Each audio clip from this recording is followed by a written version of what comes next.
As somebody who cares about people who are currently in prisons and immigration prisons and various facilities, how do you feel you balance a commitment to abolition and a commitment to people's immediate needs inside those facilities or at the hands of the cops? That kind of, one of the questions I think people ask a lot is how do immediate reforms relate to the project of abolition, and is there a conflict? Right.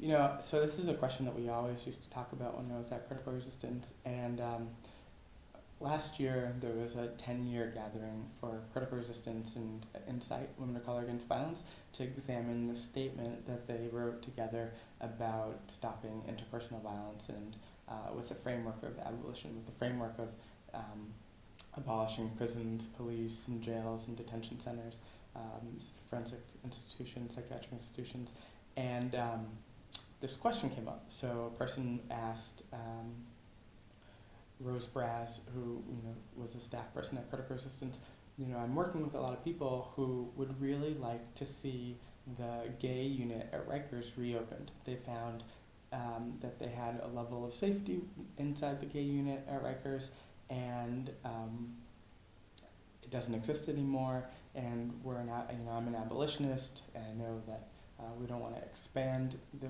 scope of the prison industrial complex. There's no safety within prisons or jails. They're inherently not safe places, so the only way to guarantee someone's safety is to get them out, to organize, to get people out.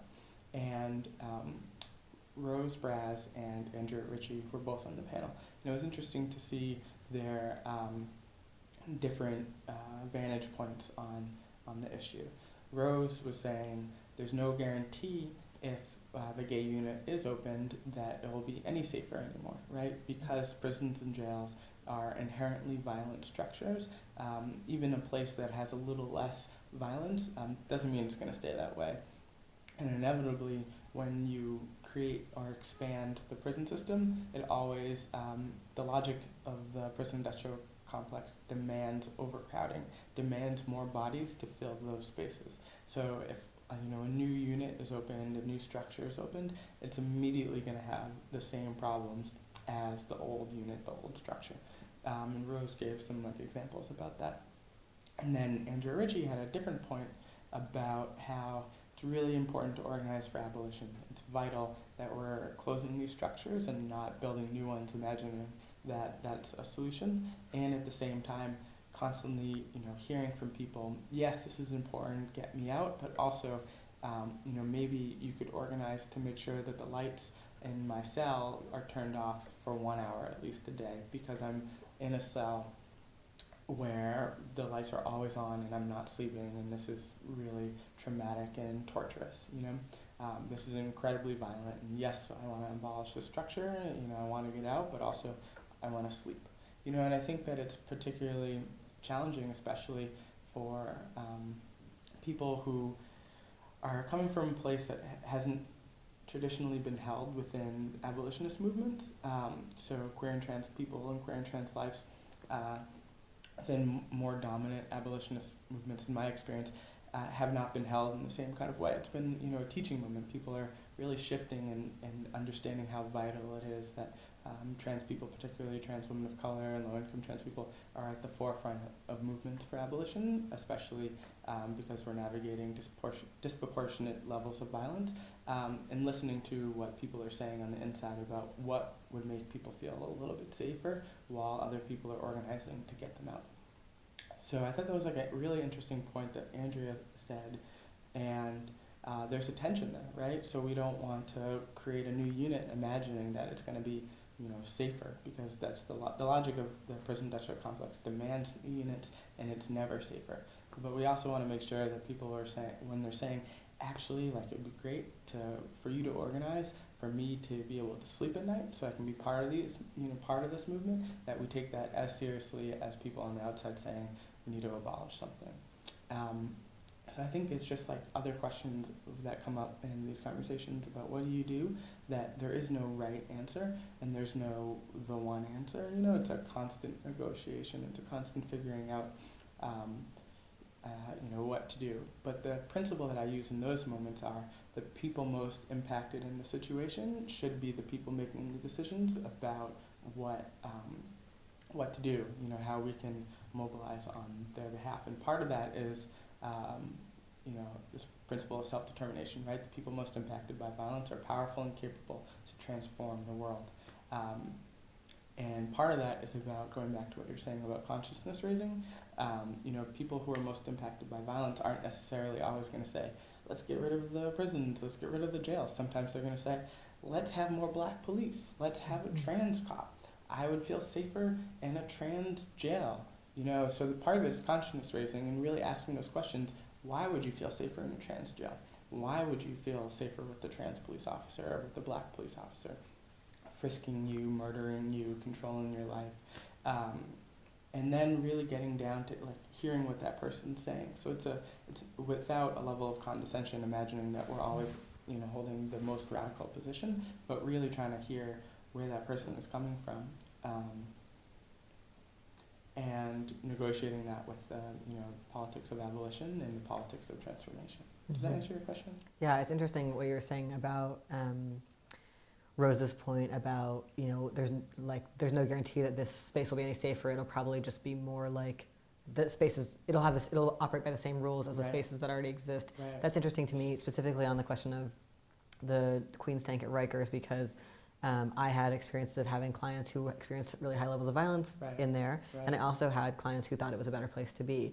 And so I think there's also a dilemma, like when we ask people most directly affected, like we can never get a perfect answer to that. And so I often feel like what we're trying to do is shift the conversation to be like, why do people end up in Rikers most often, and what could we do to prevent them from getting to Rikers, and could everybody potentially agree or see that if it's an increased access to shelter, if it's decreased policing, what are the things that would make people not go at all? Like, it might be hard for us to agree on whether or not this could ever be a safe space or a safer space, and that might depend a lot on people's specific identities, on who was working the day they were there, or the days they were there. I mean, so many things. So many things, right? But we might be able to move our conversation still to an incredibly concrete set of practices and reforms that will actually provide relief from the violence, but at an earlier space in the kind of pipeline towards imprisonment. I think that's one of the things, like, I think sometimes abolition is cast as like unrealistic or like a too far away dream, as opposed to me, it's a set of principles about how we deal with really thorny problems like this that help guide us through to figure out really what will produce the least harm. What's the pathway that will reduce the violence as much as possible. And I think there's a lot invested. I think the state is heavily invested in people believing that abolition is a faraway dream and that it's a long off vision, and that the state is heavily invested in this binary of people saying, okay, you know, that's great, you want to get rid of prisons, you want to get rid of jails, but what about right now? What about my life right now? As if that is like two separate, distinct problems, you know? Prisons and jails being demolished and life right now aren't two separate things. They're part of one person's whole life.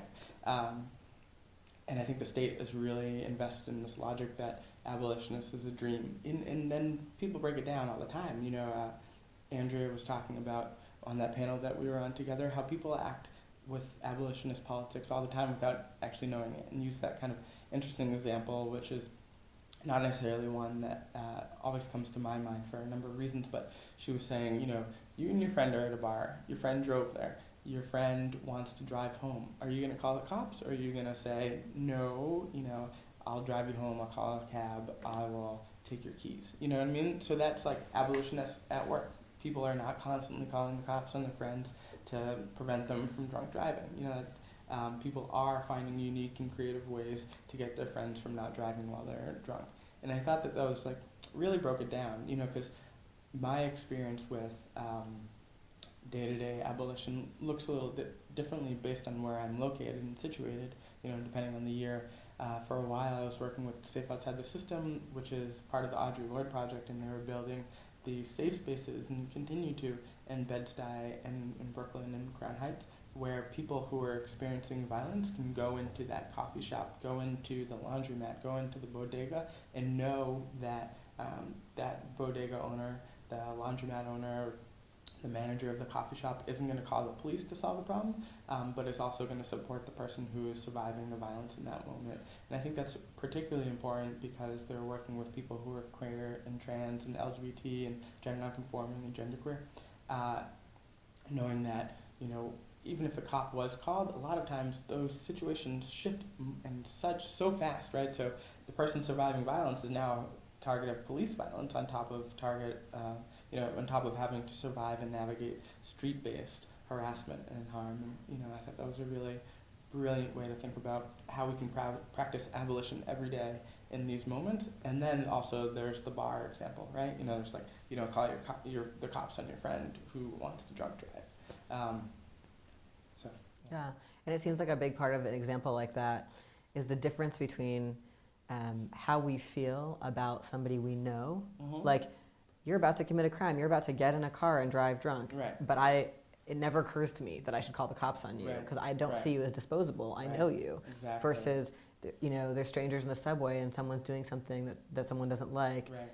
Instead of sort of figuring out what's going on, or can this be stopped, or can this be less harmful, or can people get taken care of? There's a kind of immediate, like, you know, make this get out of my sight. I want a world where I don't have to see this kind of thing. You know, there's a set of very like racialized and gendered and ableist understandings that allow people to make something a police problem.